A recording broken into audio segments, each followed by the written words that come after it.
کو اس سے بڑا دور کیا گیا ہے۔ اس کو اگر درس دیا جاتا ہے تو سامنے والے لوگ سمجھتے نہیں ہیں۔ اللہ جانتا ہے جس کو تھوڑا بہت، جیسے آپ نے 16 سبق پڑھ لیے ہیں نا، جو یہ 16 سبق نہیں پڑھا نا، میں کہتا ہوں، میرا دعویٰ ہے کہ اس کو درس قرآن ثواب ملے گا، روحانیت بھی ہوگی، برکت بھی ہوگی۔ آخر قرآن ہے، اللہ کا کلام ہے، لیکن ہے ایسے جیسے چائنیز زبان میں کسی کو سمجھانا ہے، کیونکہ ان کو تو اس کا تھوڑا بہت بھی پتہ نہیں ہے، لیکن ہاں واقعات قصص سے اس کو فوائد ہو۔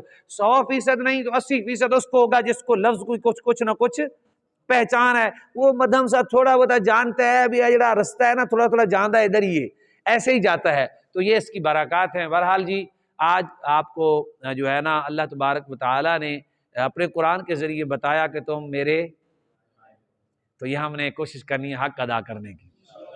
انشاءاللہ ہم نے پڑھ جو لیا یار، پڑھ جو لیا، اس کے ہم نائب ہیں، اس کے حکم میں معاملات میں دیکھیں، وزیر اعظم کا جو نائب ہوتا ہے وہ وزیر اعظم کے خلاف چلتا ہے؟ کسی کا نائب کسی کے خلاف چلتا ہے؟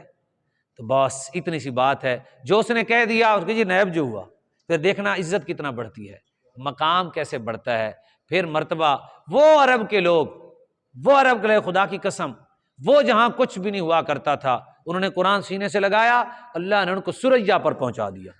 اللہ نے فرمایا عرب والو تم نے قرآن پکڑا ہے، میرے محبوب کو پکڑا، لو 700 سال تک انہوں نے حکومتیں کی، اور دنیا میں ان کے ہاں علم بکھیرے گئے، ان کے مقام اور مرتبے آج تک ذکر کیے جا رہے ہیں۔ نہ زبان پر آتے ہی منہ میں مٹھاس آ جاتی ہے جب صدیق اکبر کا نام آتا ہے، جب فاروق اعظم کا نام آتا ہے، ان صحابہ کا نام جب آتا ہے تو اندر کی روح تڑپ کر کہتی ہے کہ یار کیسے لوگ ہوں گے۔ تو وہ کتاب انقلاب جب مصطفیٰ نے ان کی جھولی میں ڈالی، انہوں نے ایسے کر کے تھام لی، رات دن پھر اس سے دل لگایا، رات دن۔ صحابہ کرام قرآن ایسے سنتے تھے، جہاں میں نے تراویح پڑھائی، ظاہر ہے وہ ہمارے دوست بھی ویڈیو سنیں گے، شاید جا کے سن لیں، تو وہاں جب میں نے پڑھائی تو ایک رات میں نے 3.5 پارے پڑھ دیے۔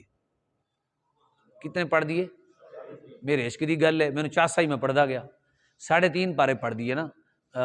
قاری صاحب جانتے ہوں گے، میں سامنے بیٹھے ہوئے، سورہ قاف سے شروع کیا جی، تو سورہ انفطار بھی میں نے پڑھ دی، سورہ انفطار بھی میں نے پڑھ دی، اتنا پڑھا تو وہ بڑے پریشان ہو کے میرے پاس آئے، کہتے ہیں ہم تو تھک گئے ہیں۔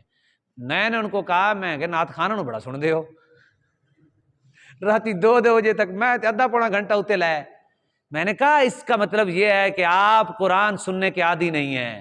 صحابہ کرام ایسے لکڑیوں کا سہارا لے کے قرآن سنتے تھے، دیواروں کا سہارا لے کے، جس سے عشق ہو جائے پھر ایسے ہوتا ہے، دیواروں کا سہارا لے کے۔ میں نے کہا میں نے تمہیں گالیاں نہیں نکالی، قرآن سنایا ہے، تو میں نے سنایا اس لیے ہے کہ میں نے کہا یہ نہ ہو کہ آپ جو ہے وہ ہر رات لوگوں کو ہار ڈالتے ہیں، پیسے ڈالتے ہیں۔ ایک رب واسطے بھی تو قاریوں کو قرآن سنانا چاہیے تھا کہ نہیں، اور ان کو میں نے پتہ ہی نہیں چلنے دیا۔ میں نے 16 کی رات کو قرآن مجید ختم کر دیا، قرآن مجید میں نے کہا چلو جی اللہ کی رضا کے لیے ختم ہو جائے۔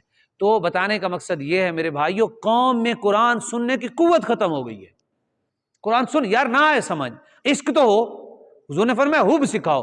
آگے والے جیسے بندے کو محبت ہوتی ہے، کیا اس سے نعت خواں کی سمجھ آ رہی ہوتی ہے؟ نہیں آتی۔ وہ ایسے ایسے کلام پڑھتے ہیں، نہیں آتی۔ ہر آدمی کو پوچھ لیں آپ، ایک پوری نعت کا کسی سے تشریح پوچھیں، نہیں آئے گی سمجھ اس کو، لیکن سنتے ہیں کیونکہ وہ کانوں کی لذت ہے۔ وہ کہے گا ایسے کرو، ایسے کرو، ایسے کرو، ایسے، مجھے کرتے ہوئے شرم آ رہی ہے، تو ایسے ایسے کروا کے وہ ساری مجالس و محافل کو، معزز آدمی، محترم آدمی، باعزت آدمی محفل میں بیٹھ نہیں سکتا۔